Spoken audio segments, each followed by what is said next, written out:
Bueno, y desde hace algunos años, una vez al año, tenemos este privilegio de dialogar con el doctor Hernán Vigi. ¿Qué tal, doctor Vigi? ¿Cómo está? Muy bien, ¿cómo De está nuevo usted? por Rosario. Así es, como decía usted, una vez al año. Así es, un gusto como siempre. Y bueno, realmente Vigi tuvo una responsabilidad enorme en ese proceso de transformación de Chile. Ahora entiendo que anda viajando mucho por Latinoamérica y por todos estos países, por ende tiene una visión sobre lo que pasa. A mí me gustaría, para empezar este diálogo, conocer cuál es un poco su lectura sobre cómo están nuestros países, Argentina, Brasil, Chile, México, después de ese famoso efecto tequila que, bueno, nos causó algunos dolores de cabeza, ¿no? Sí, en realidad se plantea el efecto tequila a partir de diciembre, pero yo creo que es más complejo que eso. O sea, a principios del 94, fines de enero, principios de febrero, sube la tasa de interés en Estados Unidos. Y países que no son latinoamericanos, como Turquía, que también están en este proceso de tratar de estabilizar, de crecer con reformas estructurales, privatizaciones, y que estaban dependiendo de ahorro externo, ya en febrero del 94 tienen una crisis parecida a la de México.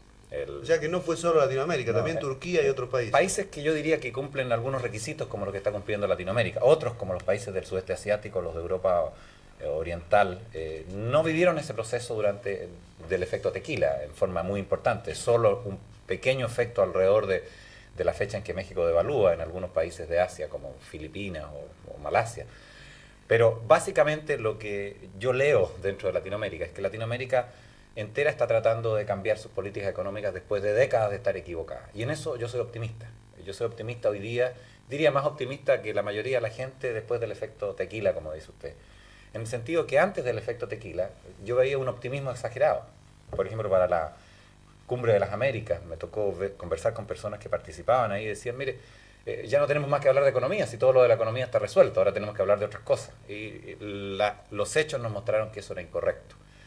Pero al revés, después de lo que pasa en México, yo creo que se ha perdido de vista lo importante que es las reformas que logramos hacer y que si bien estamos a medio camino, ese medio camino sí nos da una posibilidad de salir adelante si lo mantenemos. Entonces yo veo en Latinoamérica países que han estabilizado, países que han hecho reformas estructurales y países que han logrado aumentar su ahorro. Yo El lo que ha escuchaba hecho... decir que para usted esos tres aspectos son los fundamentales. Estabilizar, hacer las reformas estructurales y aumentar el ahorro. Sí, yo estoy convencido... Esas son las tres claves del crecimiento, digamos. Mire, así. Siempre las simplificaciones son útiles para poder hablar en pocos minutos, pero tienen la desventaja de ser demasiado simplistas. Aprovechando esa simplificación, yo creo que es una buena manera de expresar etapas o expresar situaciones o elementos claves que hay que poner en su lugar para poder avanzar.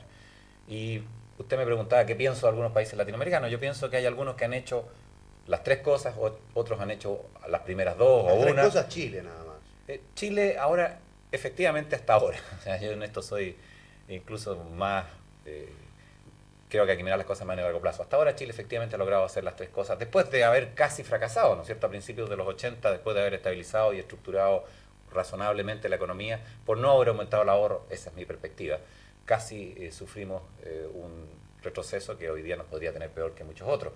Pero después de eso sí se aumenta el ahorro, las administradoras de pensiones nos sirven para eso, sirve la disminución del gasto público que baja de 30% a 20%, a menos de 20% del producto, y hoy día efectivamente tiene una tasa de ahorro del orden del 30% de ahorro interno, que nos ha permitido sortear, por ejemplo, el efecto, como usted le llama, tequila, sin mayores inconvenientes. Doctor, acá en Argentina se planteó que el mérito de Chile de haber sorteado sin inconvenientes el efecto de tequila fue fruto o resultado de restricciones que desde el gobierno se habían impulsado a la entrada y salida de capitales. ¿Qué hay de cierto en esto? ¿Cómo se implementaron y para qué sirvieron? No, yo no estoy de acuerdo con ese diagnóstico. Yo creo que el diagnóstico... Hay muchas maneras de leer la realidad. Pero Chile pudo poner restricciones, entre otras cosas, porque tenía suficiente ahorro interno. O sea, no era necesario contar con recursos de corto plazo tan abundantes, que a pesar de todo llegaron. O sea, acá hay un error de estrategia de la política económica chilena de hoy, en el sentido de que está integrándose al mundo, pero al integrarse al mundo está pretendiendo estar cortada de los capitales de corto plazo, y la práctica no lo logra. La gente igual va y pasea, ¿no?, las restricciones y termina teniendo ingresos de capital. Le doy un ejemplo. Los ingresos de capitales en el último trimestre del 94 en Chile fueron más de 2.000 millones de dólares en un trimestre, y en el trimestre siguiente fueron cero. O sea, usted tuvo que Chile fue afectado por el efecto tequila, sin embargo no fue afectada la economía. ¿Por qué? Porque la economía tenía ahorro interno que le permitiría superar ese tipo de diferencias. Es esa entonces la principal restricción, que los chilenos ahorraron lo suficiente como para no temblar cada vez que entran o salen capitales. Mire, a mí, yo me recuerdo siempre cuando a mí me tocó vivir la crisis de los 80, miraba a Corea o miraba a los países asiáticos y veía, también sufrieron la crisis de la deuda del 82. Sin embargo, venían creciendo al 8%, de repente tienen un año en que se remecen un poco, pero al año siguiente ya estaban creciendo de vuelta al 8%. Entonces, usted siempre va a estar afectado por lo que pasa afuera. La pregunta es cómo está usted posicionado para superar mejor ese tipo de efectos y para aprovechar los efectos para bien y no para mal. ¿Qué nos pasó a nosotros? A la mayoría de Latinoamérica, después de la crisis de los 80 estuvimos casi 10 años, no es el caso de Chile, pero Latinoamérica completa, casi 10 años en un periodo que se llamó la década perdida.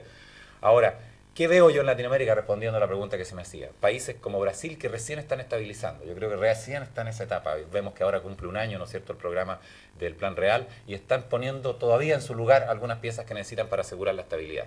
Veo países como México o como Argentina que a mi juicio estabilizaron y a mi juicio han hecho importantes reformas estructurales, algunos más que otros, pero que no han logrado todavía dar el paso de aumentar el ahorro y que ante estos vaivenes externos se ve como que la economía aparentemente se fuera a detener. Yo no soy tan pesimista, yo creo que van y debieran ser capaces de superar esta situación.